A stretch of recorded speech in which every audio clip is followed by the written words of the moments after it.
The very word secrecy is repugnant in a free and open society, and we are, as a people, inherently and historically opposed to secret societies, to secret oaths, and to secret proceedings. We decided long ago that the dangers of excessive and unwarranted concealment of pertinent facts far outweighed the dangers which are cited to justify it. Today, no war has been declared, and however fierce the struggle may be, it may never be declared in the traditional fashion. Our way of life is under attack.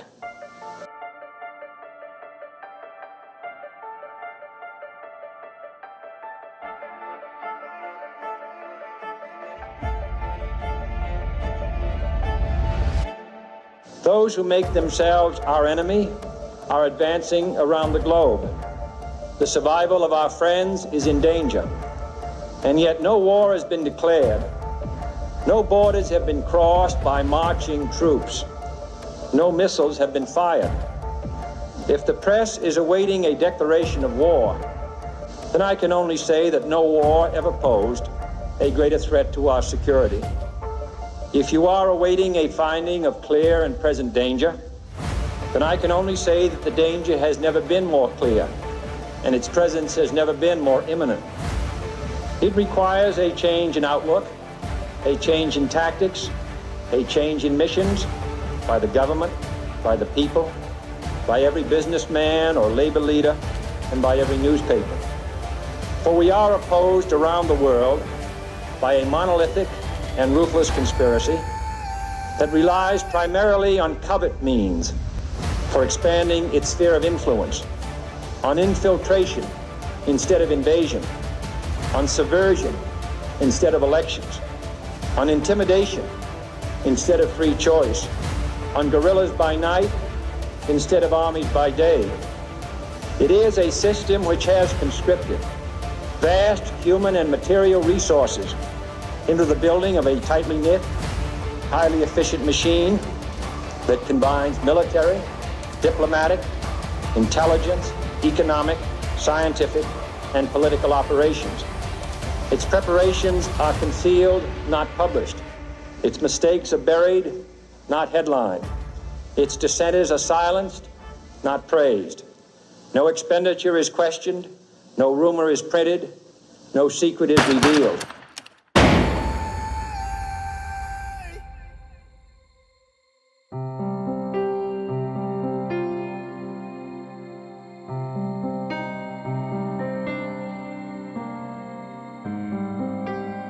The move to adopt this symbol for the flag of Israel angered many Jews who realized that the symbol is in fact not the Star of David, but a hexagram symbol that was used in the ancient mystery religions.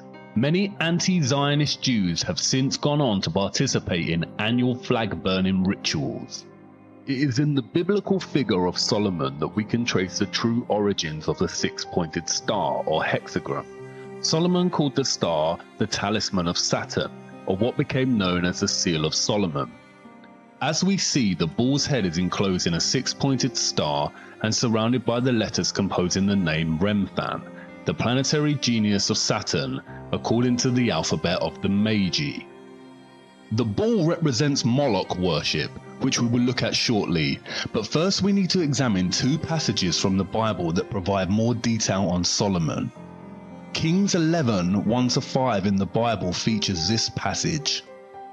But King Solomon loved many foreign women, as well as the daughter of Pharaoh, women of the Moabites, Ammonites, Edomites, Sidonians, and Hittites, from the nations of whom the Lord had said to the children of Israel, "You shall not intermarry with them, nor they with you. Surely they will turn away your hearts after their gods." Solomon clung to these in love, and he had 700 wives, princesses, and 300 concubines, and his wives turned away his heart.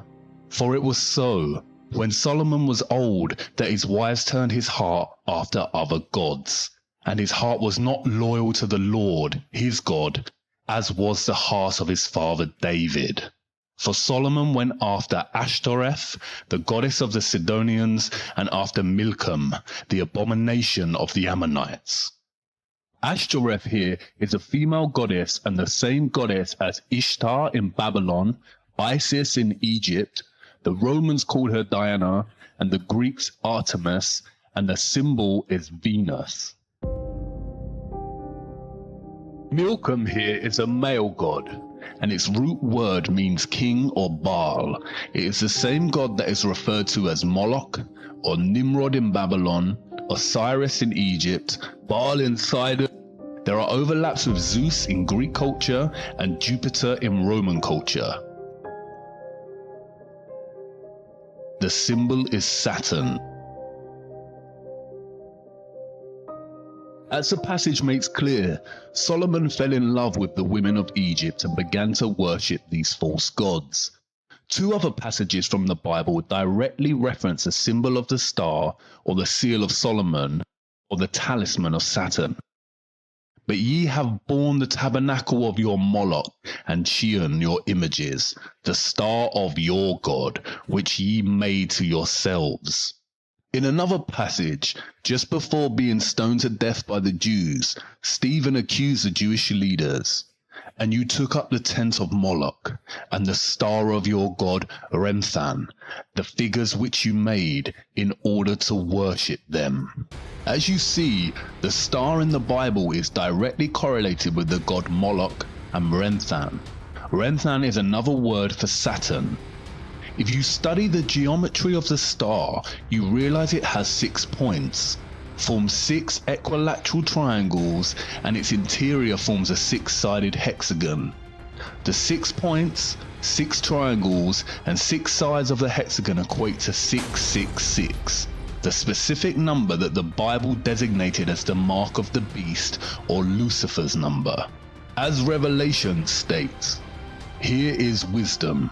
Let him that hath understanding count the number of the beast, for it is the number of a man, and his number is 666. Kings in the Bible specifically link Solomon with this number.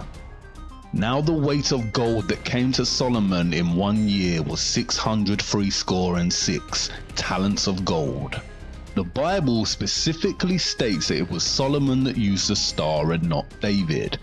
In fact, there is no evidence that David was ever associated with a star.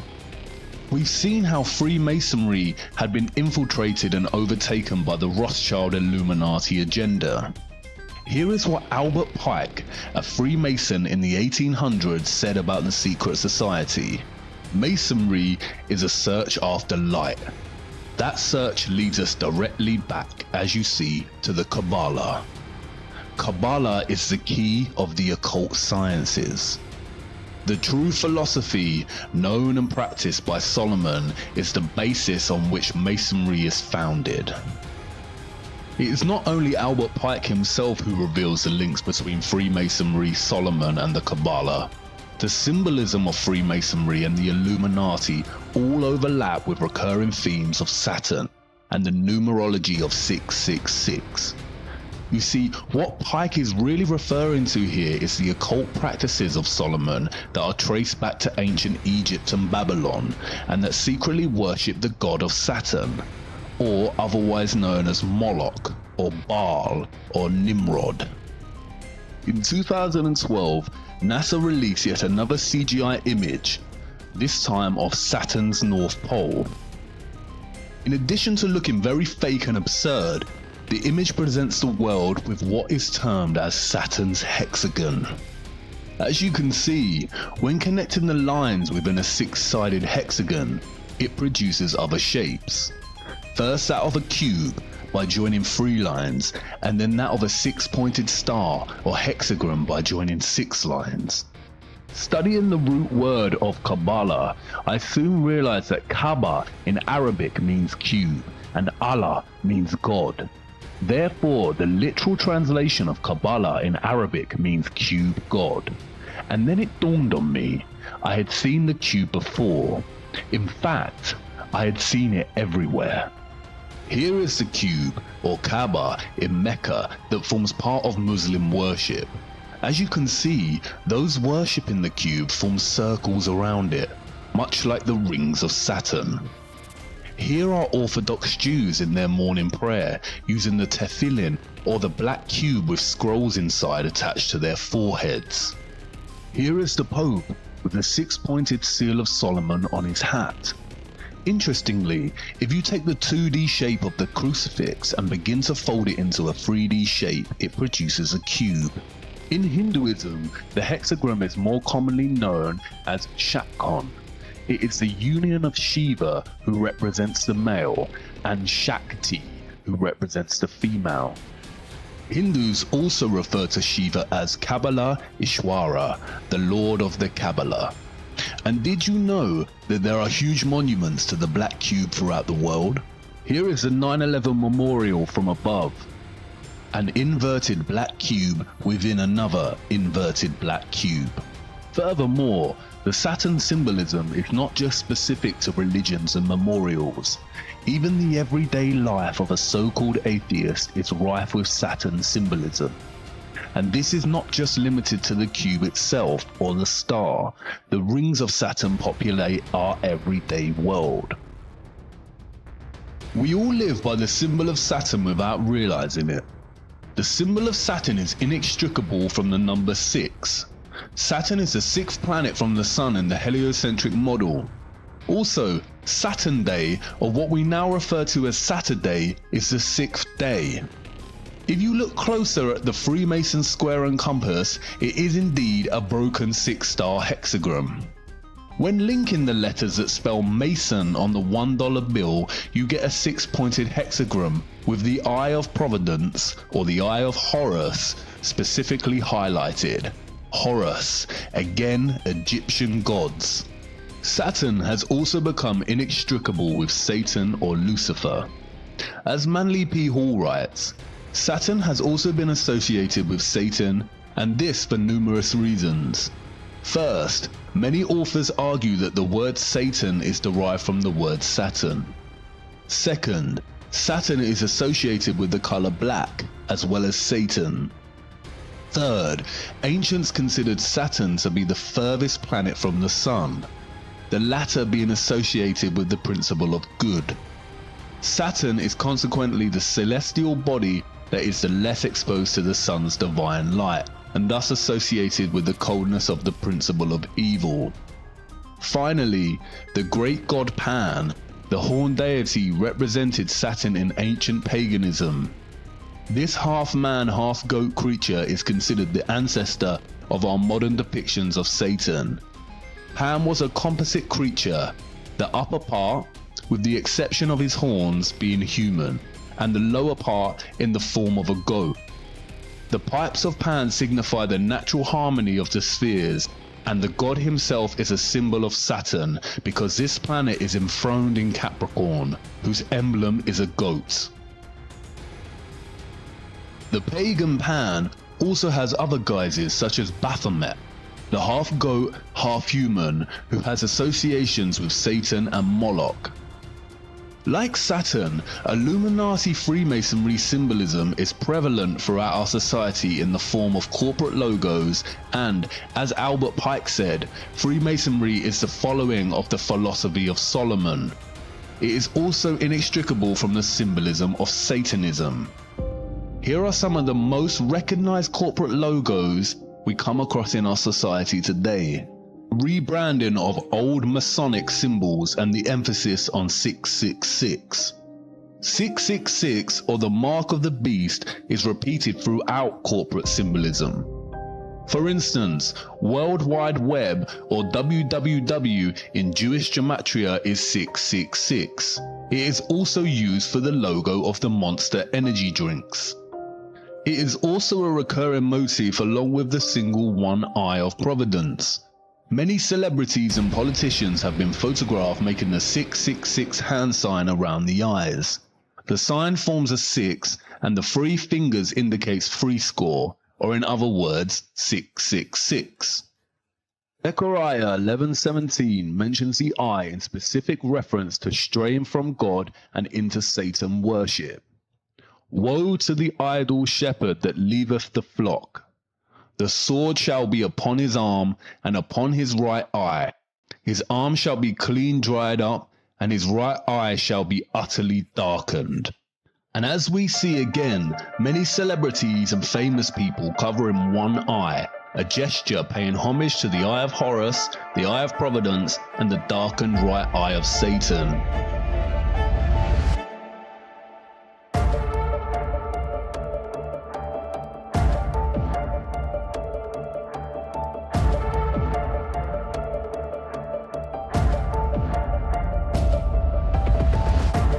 Looking back on all the days you took the breath away from me. It's like I'm falling in reverse. The more I think of you, it hurts. Afraid to face my own reflection in the mirror. I dare to take something that I've always been. I don't know who I am or who I should be. So give me back the things that you have taken away from me.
We also see many make the horn of Canuto hand sign representative of Satan.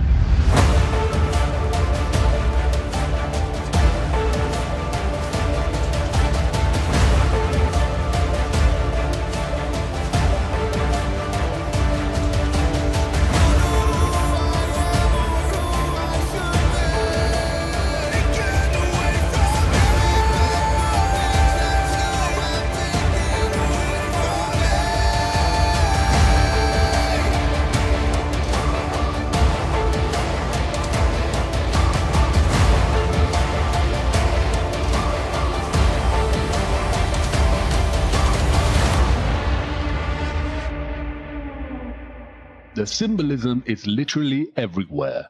For instance, why does the Vatican's hall look like a serpent? What are the dark serpent-like figures behind the throne?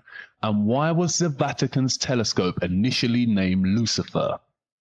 I could go on and on about the abundance of satanic, Saturn symbols in our culture, from the prevalence of Egyptian monuments to secret gestures such as the vow of silence and the Masonic one hidden hand. But I think you get the point. And there is a wealth of information out there if you want to pursue your own research. This video is only supposed to be a very basic overview of this type of symbolism. It becomes confusing because the same symbol of Saturn, or Satan, keeps appearing in different eras and cultures under different guises. Much like Bauer changed his name to Rothschild, the worship of Saturn has undergone so many different iterations and changes that it becomes difficult to track. I feel that this is deliberately so. And this is the point. What the Rothschilds achieved with their centralized banking and Illuminati cabal establishment of controlled leaders in every industry, such as fossil fuels, health, and education, is a highly disguised and masterly executed form of infiltration. They have controlled our access to knowledge from the beginning. The Natural History Museum at Tring belonged to 2nd Baron Rothschild and is located in a Rothschild family home. The League of Nations organized the inception of the Central Natural History Museum. E.L. Rothschild Limited, a private-funded family investment company and established by Sir Evelyn de Rothschild and Lynn Forrester de Rothschild, oversees a variety of Rothschild's global investments. The company currently has interests in media, real estate, agriculture, and luxury goods, with a significant previous positions in financial services, technology, and communications. They even own 70% of Weather Central and all of its communications. As of today, the Rothschilds own over 160 central banks and control the finances of the majority of nations on Earth. In the year 2000, there were only a few countries that did not have centrally established banks. Any nation that resists their desire to control is demonized through the media and is usually bombed under the pretense of war or terrorism. Is this starting to make sense yet?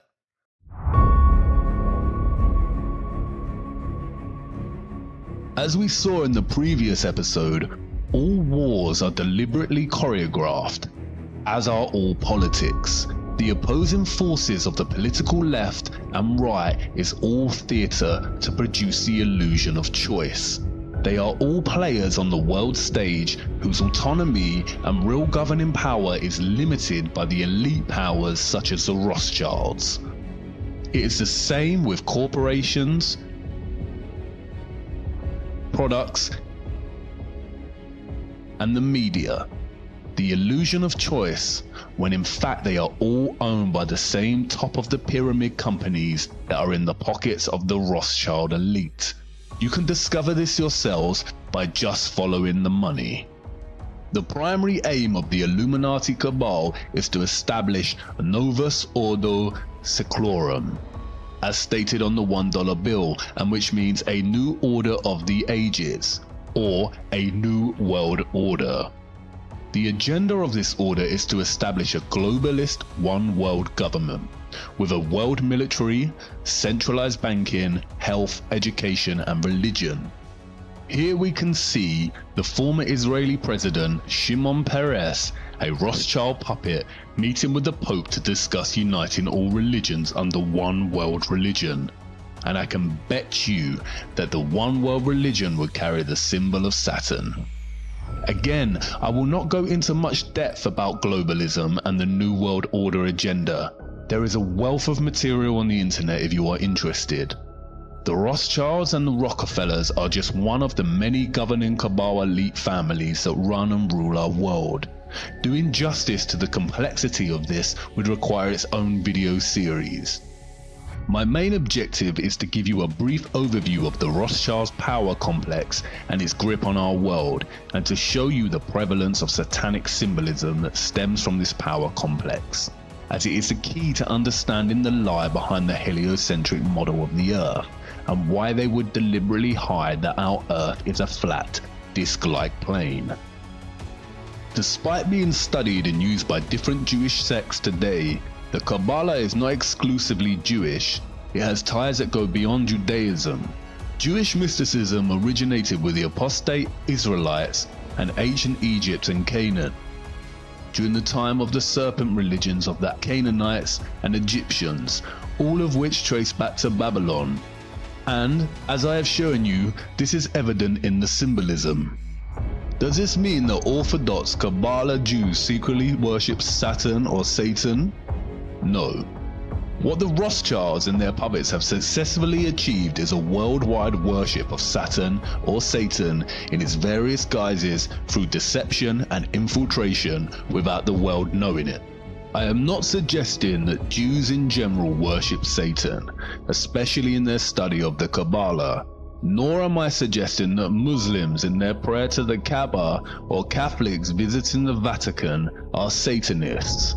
I am showing you that without actually knowing it, we are all in some way giving our energy and worship to this satanic lineage without realizing it. Even if you're an atheist, the black cube and Saturn rings are so prevalent in your life you may wear clothing with the symbolism on without even realizing. It is now important to return to the Big Bang. As I mentioned in the previous episode, the Kabbalah Ein Sof provides us two conclusions: that either the Big Bang has proven the Kabbalah and its teachings, or that the Big Bang theory was stolen from the Kabbalah. Perhaps there is an even more sinister conclusion behind this. Perhaps, just perhaps, modern Kabbalists, or more specifically the Illuminati Freemasonry satanic complex, have figured out a way to force their beliefs onto others by renaming their views as science.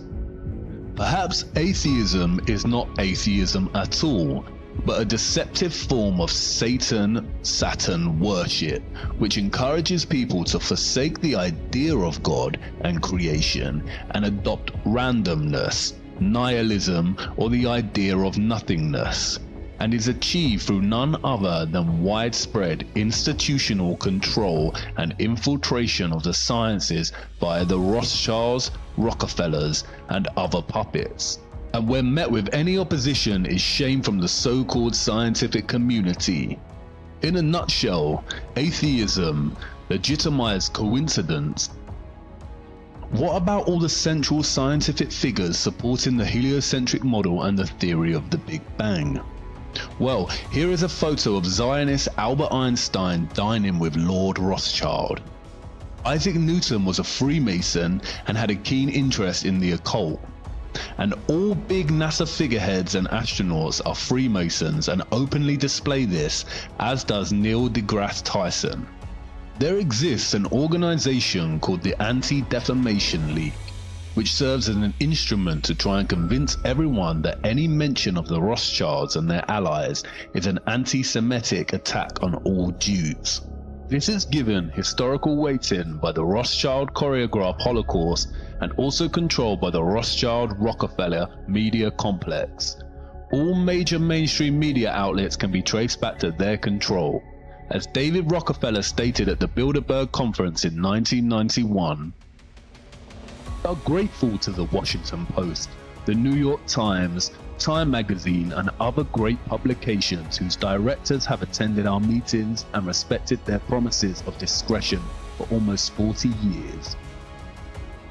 It would have been impossible for us to develop our plan for the world if we had been subjected to the lights of publicity during those years.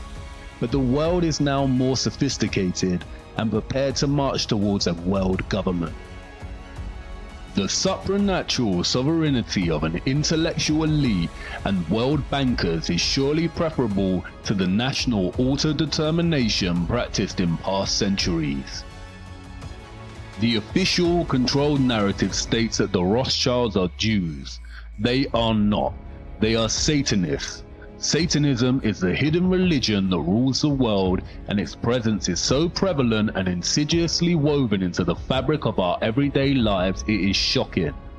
Its method of control primarily centers around deceit.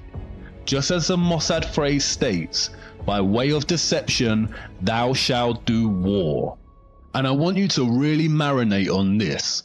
Imagine if you're that powerful that you literally own the majority of nations on Earth and most of the world's GDP.